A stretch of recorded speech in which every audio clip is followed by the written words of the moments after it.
the new Miss Universe. So guys, see how we're glued throughout the week. We're glued like, hey, we're like, what is happening? Hope you're going to get the crown for us. We can't wait to see you wearing it so that, you know, your enemies will watch you dine with kings and princes and princesses. But you know what? And it came to pass. Hi guys, welcome to this channel. If this is the first time you're coming, don't fail to tap on that subscribe button, and beside it is the bell. Tap the bell so you get notified anytime we make a new video, post a new video. All right, so here we dissect objectively trending issues, celebrity lifestyles, and every other thing in between, right? So if you're here, thank you for coming. And so throughout this week, we're going to be talking about Chidinma Adetshina. Oh wait, give it up for her. All right, so it's a case of God helping someone to achieve what that person, you know, has already put her mind to do. It's just like the saying where they say, when life throws lemons to you, you turn it to a chilled lemon juice. Okay, so it's a lesson to us all. It's not just about us talking about Chidinma, but it's for us to know that the best revenge when things are like this is what? Success. All right. We know the story of Chidinma. I don't have to bore anyone with that story of how she went for the Miss Universe South Africa, and how at some point they discovered that she wasn't a South African because of her name. Let's watch that. Because of my name, people were not happy that my name is Chidinma and I am representing South Africa. So that is where it actually really started. And, you know, people felt like, well, South Africans felt like I wasn't South African enough because of my name. It was really sad to see. It was a very horrible experience, and I wouldn't wish it on anybody because I have lived there for 23 years. It's heartbreaking to see that I wasn't welcomed and accepted. Yeah. But you're welcome here. It doesn't want to talk about it, but yeah, it's heartbreaking. It's really heartbreaking. And there were certain things that happened behind the scene that actually made me withdraw. And it was so heartbreaking to see that I had to withdraw close to the finale. The decision had to be made. And it really hit social media as well. Yeah. And there was some statements that came out from Home Affairs with regards to my mom's ID as well, and that is still a legal matter, so I'm not going to comment on that. But what I do know is that I was born in South Africa and I am a South African, and I'm still proudly Nigerian. So if there's anyone that people has used the most vile word you can ever think of, I mean the most horrible word that people has ever said, it is this lady Chidinma. It got to a point where I personally stopped reading comments on Twitter because it was so vile. Like at some point I was asking, was it that these people are bitter about something that we don't know, you know? Because people are like saying things that ordinarily if they say a tip or a quarter to them, they will be gone. Like you just go and hang yourself, you know, just because you found out that her name was Chidinma, she was from Nigeria. That was all. Because that's why I played that video, because it shows that there was no tangible thing. All of a sudden people discovered that her mom committed fraud and took another person's identity. The Home Office came out, blah blah blah. They set up a committee, and all that. And you know, at the point where the world was watching, I'm sure this lady thought about committing suicide several times. And then it was not just, she said so many things happened, you know, that made her to actually, her life was threatened, her family's life, they were threatening them, blah blah blah. So she was forced to back out, right? And it was at that point, God bless Silverbird. In fact, they've engraven their names in the history, in the annals of, you know, of times, that they were the ones that reached out to Chidinma Adetshina Onwe, asking if she wouldn't mind joining the Nigerian pageantry. And that was how she came to Nigeria and contested as Miss Universe Nigeria, and she won hands down. Yeah, I know what you're thinking. Some Nigerians were not happy about that, and that is understandable. They were not happy about that because, other people were already getting ready for this Miss Universe. They've been there, I think, over 2 months before that incident. And, Maurice Bruce came out to say, even the girls were happy that she can be given the opportunity.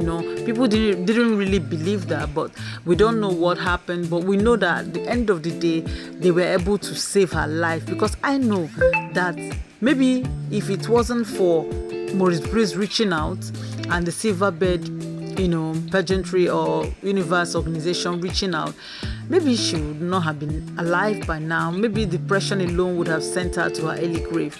Well, that is by the way right now. At least they were able to save her. And then she, they extended the olive branch. She accepted, came to Nigeria, won, and got ready for the Miss Universe, right? So when she got to Mexico at the Arena CDMM in Mexico, she contested with over 124 contestants. 124 contestants. From that 124, I think they got to 50, they got to 30, they got to 12, and I think they got to 12. She was the only African standing. Then from 12, they got to 5, the last 5 standing before the crowning. She was up against the Miss Denmark, that's Victoria. I don't want to call the other name so I don't murder it. Just take Miss Victoria, okay? All right, so that was what happened. And at the end of the day, even though she didn't win, she became the first runner-up. In other words, you can say she's the assistant Miss Universe queen. Because we also heard that, assuming the Miss Universe that is crowned right now is not able to, appropriately carry out her functions, she will be removed for the first runner-up to take up those responsibilities. And another thing I want to say is that some people just say, okay, well, Miss Runner-Up, okay. No, Miss Runner-Up came with so many perks, from $100,000 to endorsement back and forth, to them caring about her wardrobe, to them giving her a house, I think in New York. It came with a whole lot of perks. Her life has changed. Like, her life is completely, even that of her family is completely changed. And remember, after Darego, Darego did not even win. I think Darego was in 23rd or something before she moved to the Miss World. But this one got the second spot. And also remember that there's bound to be some kind of bias because she is African. Yeah. I will say it loud and clear. She's African, so a little bias can be there, here and there. But it didn't even stop them. They couldn't stop it. And so for her to get to the second spot. All right? So what it has taught us is that it's important that you stay focused. Your gift will surely make way for you when the time comes. And then nobody has the absolute authority over your life except you. Because she could have as well, when Maurice Bruce reached out to her, said, no, I'm still suffering from the one I went to. I am not out of it yet. And another person saying, can you come? What if I go to Nigeria? Nigerians don't even know me. I have never lived in Nigeria. But she didn't, I don't think she considered all that. Or she considered, and at the end of the day, she left it. All right? She just allowed it to slide. And then she accepted and came to Nigeria. Just look at that. Let's read what she wrote, prior to the crowning and then after the crowning, and then we'll get back. Yeah, so she said here, many wonder why I didn't stop. Many ask, why not let it be for now? Your life might be at risk. Some questioned, why isn't she giving up? Does she crave the clouds? I sat back, overwhelmed with so many unanswered questions as life moved faster than I could process. But do you know what? My dream have kept me afloat.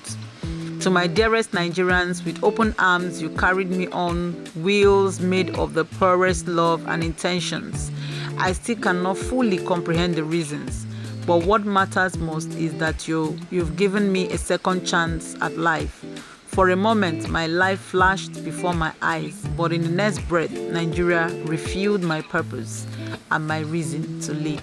So she said, as I step onto the Miss Universe stage tonight, I carry with me over 2 million heads, beats of love, strength, and an unstoppable spirit. In this very moment, history is being made through my story. I call upon all my ancestors to guide my path with ease and grace. I promise to give my very best while you continue to pray for me. A heartfelt thank you to Silverbird Group and the Miss Universe Nigeria organization for safeguarding my life and adding more fuel to my journey through the universe. I'm ready to emerge. Well, I don't intend for this video to be very long, so reading the other one wouldn't be necessary, but she was just very grateful, thanking Nigerians for their support, their best wishes, the show of love and care, and also for guarding her sanity. I think she was able to reel it out, and that was from a grateful heart, right? So, and that's just to say that anything is possible as far as you put your mind to it. And she's an example of a child of grace, dedication, resilience, and strength. Alright, so this is where we're going to stop this video for now until I come your way next time. Keep keeping on. Remember, the best revenge is success. Bye for now.